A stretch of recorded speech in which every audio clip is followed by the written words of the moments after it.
કેટલાક વાલીઓ દ્વારા શાળાઓમાં શિક્ષકો અને કર્મચારીઓ પર થતા હુમલાઓને લઈને સ્વનિર્ભર શાળા સંચાલક મંડળ દ્વારા કલેક્ટરને આવેદનપત્ર આપી શિક્ષકો માટે પણ એક્ટ બનાવવાની માંગ કરાઈ છે। સુરતમાં સ્વનિર્ભર શાળા સંચાલક મંડળ દ્વારા કલેક્ટરને આવેદનપત્ર આપવામાં આવ્યું હતું। શાળાના કર્મચારી અને શિક્ષકો પર થયેલા હિચકારા હુમલા મામલે કલેક્ટરને આવેદનપત્ર આપી જણાવ્યું હતું કે ડોક્ટરો માટે એક્ટ બનાવ્યો તેમ શિક્ષકો માટે પણ એક્ટ બનાવવામાં આવે તેવી માંગ કરવામાં આવી છે। અમદાવાદમાં અને વડોદરાની શાળાઓમાં અસામરિક તત્વોની દ્વારા શિક્ષકો પર હુમલો કરાયો હતો, જેને લઈને બાળકો, શિક્ષકો અને કર્મચારીઓના સુરક્ષાના પ્રશ્નો અહીં ઊભા થયા છે। તે શિક્ષકોને સ્કૂલમાં સુરક્ષા મળે તે માટે રજૂઆત કરવામાં આવી હતી। તો આવેદનપત્ર આપવા મોટી સંખ્યામાં સ્કૂલ સંચાલકો હાજર રહ્યા હતા। ડૉક્ટર દીપક રાજગુરુ, પ્રવક્તા સ્વનિર્ભર શાળા સંચાલક મંડળ સુરત।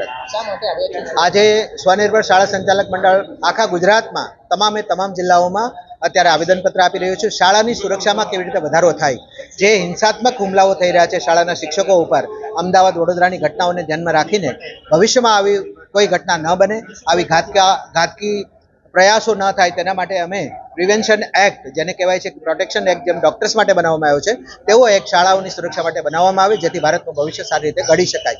કાયદો કોઈને લેવાનો અધિકાર નથી, તે સૌએ ધ્યાન રાખવું જોઈએ તેવો એક સંદેશો આપતો આ આવેદનપત્ર અમે અર્પણ કરી રહ્યા છીએ।